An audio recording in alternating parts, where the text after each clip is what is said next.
Hi everybody, Michelle McLuhan, astrologer and life navigator, and I'm bringing you a reading for the next new moon, which is happening on the very last day of December in some places. So in South Africa where I live, it's happening in the very, very early morning, just after midnight on the 31st of December. In other places you might find it's on the 30th of December. Either way though, it's very significant because obviously we're ending a year and beginning a new one. And at the same time, we're ending a lunar cycle and beginning a new one, which doesn't happen every year. So that's really beautiful. It's a lovely, lovely way of ending a year and closing it off and preparing ourselves for a new year. New moon is always a time to go within and to reflect and to actually clear the soil so that we can actually plant new seeds for a new cycle. So this is going to be a new cycle for not only the month, but actually for the year, because I'm seeing this really as the start of 2025, even though it starts a day later. Energetically, this is actually the start. So I would say it's a really good idea to take some time out on the 30th or the 31st and just connect and really sort of do a little bit of a stock take on your last year. And the reason I'm saying this is the new moon is in the sign of Capricorn, which is an earth sign, and it's one of the most sort of practically minded, stability-oriented signs that we have in the zodiac. It's the sign of the builder, the one who likes to set intentions, to find out what's next, to climb a mountain. It's the sign of the mountain goat. And so Capricorn energy is the energy of wanting to move towards something, towards a lofty goal, to move towards some kind of a goal with a really deep intention. So you can see that that's why it's actually such a profound, beautiful way to end the year and start a new one. The new moon is also in a connection, and a very favorable connection, with Saturn. Saturn is the ruler of Capricorn. So that strengthens it. It gives us more ability to actually step back and take stock and look at our lives from a deeper perspective, from a higher perspective, to see back on our year, what have we achieved? Where have we come from? What have we been through? To really sort of take some time out, and I would say sit with your journal for half an hour and just go back and say, oh yeah, January this happened, February that happened, I met this person, this was an opportunity, I had this challenge which I overcame, this was something that came into life which I had to actually deal with, this was an incredible victory, this was a challenge, whatever it is, give yourself time to just have a look at your year, because you'll be surprised at generally how resilient we are and how much we grow in a year, but we often don't see it. We often just go skedaddling into another year without a second glimpse to actually see where we've come from and what we've achieved and possibly how we've matured. Capricorn is the sign of maturity. Saturn is the planet which helps us to mature. Saturn has a 29-year cycle, and at 29, 30, you have your Saturn return, which is when you reach full maturity, and then it goes around again for another 29 to 30-year cycle. So whenever Saturn is involved, it's really about maturing and moving into a deeper, more mature, wiser place in your life. So sometimes it's really useful to spend a little bit of time looking at where you've come from and what you've learned, most importantly, what you've learned from your last year. Because this has been a year of huge challenge and huge growth for many people. On the outside, you might not see it. You might not see huge change on the outside. But if you really look inside yourself and you look at how you are now compared to how you were at the beginning of the year, what you've learned, how you've grown, how you've matured, what your foundation is like. This is the new moon to look at foundations. Saturn is the builder, and Capricorn is the sign of the builder. So what have we built? Internally as well as externally. Normally we give a lot of attention to the outer stuff that we've built, to the things that we've acquired, to the things that we've achieved, to the things that other people have seen us achieve. But we don't pay that much attention to how much we've achieved in terms of our inner growth, in terms of our inner foundations. Now, I think this is really important. I've often referred to it in my chats with you, that this, for me, this new moon is really saying, how are your foundations? Like when we build a house, the foundations are the most important thing. It doesn't matter how fancy the house is, how many beautiful materials you use to finish it off, how many people will admire it. If your foundations are bad, the house is not going to stand for very long, or it's going to be a weak structure. So for me, this new moon is to ask ourselves, how are our foundations? How is our internal foundation? How's our connection with our spirit? How are our interconnections with other people? How are our relationships? What is our connection like with our body, with the way we eat, the way we move, the way we exercise, the way we speak to ourselves? What is that foundation like, and can we strengthen it even more? I believe that the inner strengthening is going to be vital. It's much like a taproot that we put down into the soil. If we put our taproot down into the soil of something more lasting than just the changing sands of time, we put it into something eternal and lasting, we will be much more resilient in dealing with what we've got to deal with in the next year. Now, next year, 2025, which is just around the corner, is going to be filled with change and new starts. Endings and new beginnings is the theme for sure for the next year. What's unusual about 2025 is that we have many of the outer planets, the slow-moving planets, changing signs, which doesn't happen every day. We've spoken about Pluto moving into the sign of Aquarius after 16 years. That's finishing off a cycle, a 16-year cycle, and beginning a new cycle in Aquarius. This is going to be change on a quantum level for everybody, okay? Because we've never experienced it before, so it's going to be a case of finding out what that change means. Technologically, it's definitely going to be complete change and huge kind of innovation energy, possibly even interdimensional energy is going to be coming to the fore. So that's just one planet. Then we have the planet Uranus, which during 2025 will be moving into the sign of Gemini from the sign of Taurus. So Taurus is a feminine sign, an earth sign, moving into an air sign, a masculine sign. We also have Saturn, which is currently in Pisces, a feminine water sign, moving into Aries, a masculine fire sign. We also have Neptune, moving out of Pisces, a feminine water sign, into Aries, a masculine fire sign. So you can see that those are just on their own, that's big movement. In addition to that, there's a lot of sort of forward moving energy because of this masculine energy coming in. I feel that we're preparing ourselves right now, we're preparing the soil, we're preparing our roots for enormous change. Higher levels of consciousness. A lot is changing in our energy fields, in our world. Everything is shifting.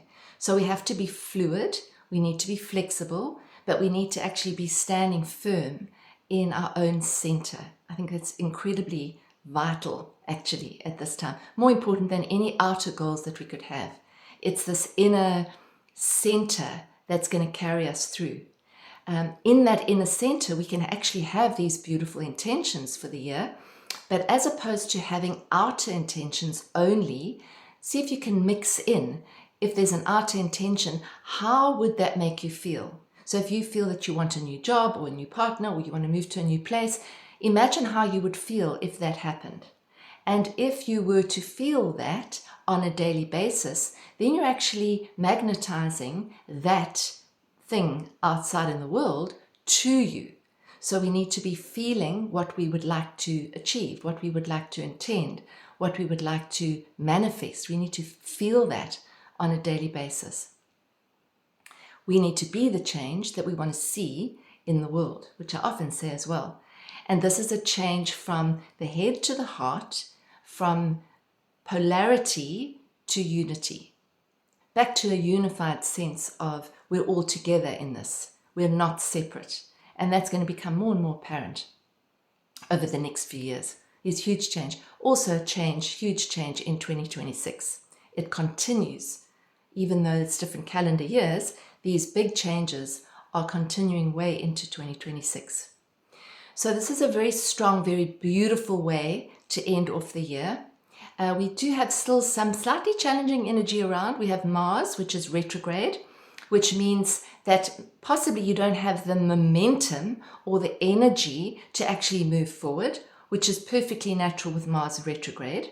Mars is in the sign of Leo and is retrograding a few days after the new moon into Cancer, where it's going to be retrograding for a while still.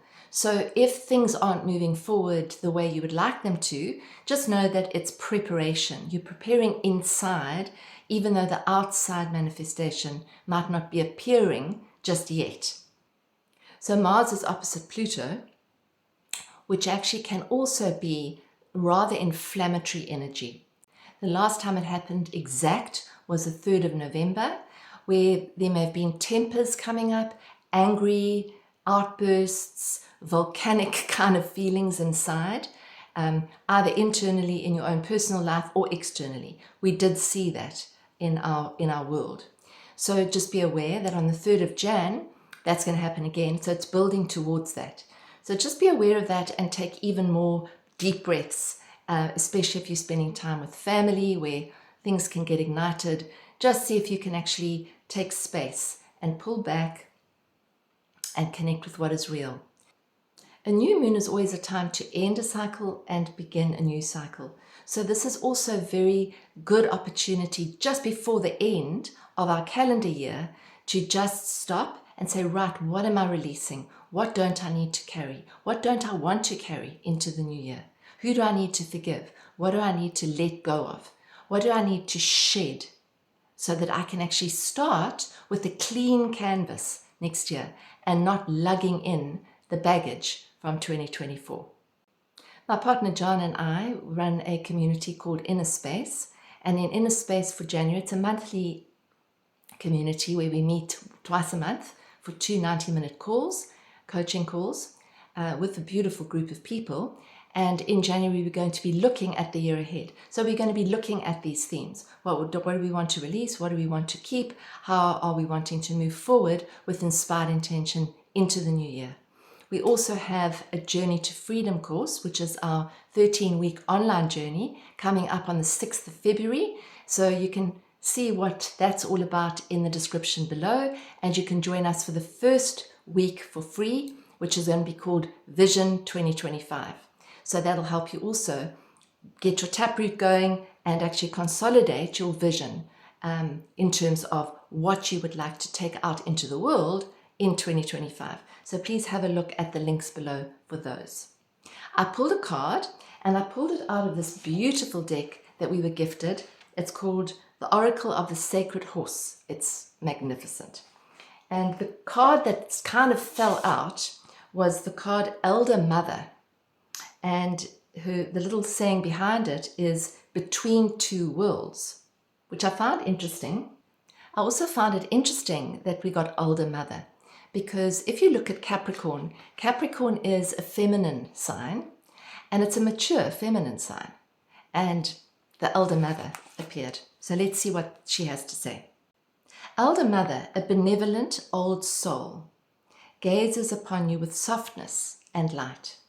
Her black mane flows in the gentle breeze, and her chest sparkles with golden orange. A powerful message comes from the white marking at her third eye. Elder Mother offers protection, wisdom, and the ancient healing powers of the elderberry tree, also known as the holy tree. She understands your current venture and wants you to know you are not alone on your spiritual journey. She supports your move from one world to the next. With comfort and compassion, she is here to guide you to be an active partner in the process of death and regeneration. So that is that old cycle passing out and the new cycle coming in. We are in a transitionary stage. We are between two worlds. We're literally between 2 years right now. This is beautiful. She surrounds you with love. She understands that sometimes the world seems harsh and you can feel isolated. It's natural for any social creature to seek out companions of like mind and heart. However, sometimes circumstances prevent this from happening. You might feel isolated, unsupported, or that more is leaving your life than coming into it. You may have delivered an internal way to process your emotions. Elder Mother sees you quietly waiting to find your human herd, to thrive through a connection with others. Yet circumstances can limit your sense of community and connection. Periods of solitude can go hand in hand with personal transformation. Very definitely. Allowing and welcoming alone time may help you access your deeper emotions and needs, along with your values and a truer sense of self. Self-reflection and observation lend themselves to richer clarity. In her eyes, Elder Mother reflects some sadness and longing that might be in your eyes. During significant transitions, we feel that we are between worlds. You're leaving a life you knew well, a chapter that is due to close, and maybe entering unknown realms. There will be regeneration. To cross the abyss, let go of the familiar, and allow Spirit to bring you forward with new wisdom and light and joy. Even when it feels impossible, hold optimism for the more positive life coming to you. Embrace your transition by actively releasing even more. Remember the sweet memories with joy and say goodbye to regrets by sending loving thoughts of kindness to all of those you might feel trespassed upon. Release the energy that binds you to the past. Release on the physical plane too. To welcome new life, make room for it. Letting go can shift energetic tides and create a surge of opportunity. When you find yourself stuck in the emotion of sadness, try releasing even more. When things don't work out, trust that it's for your highest good. You are here for a unique purpose. So work with the new life unfolding in you, even if you can't see it. Turn to the future with curiosity and excitement, while also allowing sadness for all you leave behind. These perspectives are different but connected. Mother Elder loves you and sees the beautiful light of your soul emerging, even when others or you cannot. Then the questions, which are interesting and very useful. What can you release either physically or emotionally? How can you more proactively ride the waves of emotion, knowing that they carry you to fresh new experiences? Feeling is healing. How can you trust that you're protected during this transition? And how can you honor the light in you so that all you meet will do the same? Isn't that beautiful? It's a stunning, stunning pack. Really, really gorgeous. So I think that's a very strong message to end off the year and to help us to begin a new year. Remember to take a little bit of time, just send yourself be, and just look back, reflect, see how you've grown, and see what you've learned, and see what you need to release before you start a new one. And the cycle continues. Re-energize yourself. Hopefully you can get some rest over the next few days and some time to just recalibrate and realign yourself, reboot, reset. I just want to take this opportunity as well to say thank you for following my channel, for watching the videos that I put out, for your support. If you're new to the channel, thank you for watching, and please would you press the subscribe button and the notification button, and also comment. Let me know how you guys are feeling the energy, how the year's been for you. It's really lovely to read your comments. I really enjoy it. So thank you very much for being here, and all the best for this beautiful new moon and the entry into 2025. If you'd like a reading, you are very welcome to contact me. I do readings all over the world on Zoom, and you can contact me via my website. The link is below, and we can set it up for the new year. Thanks so much for watching, and take care. Lots of love.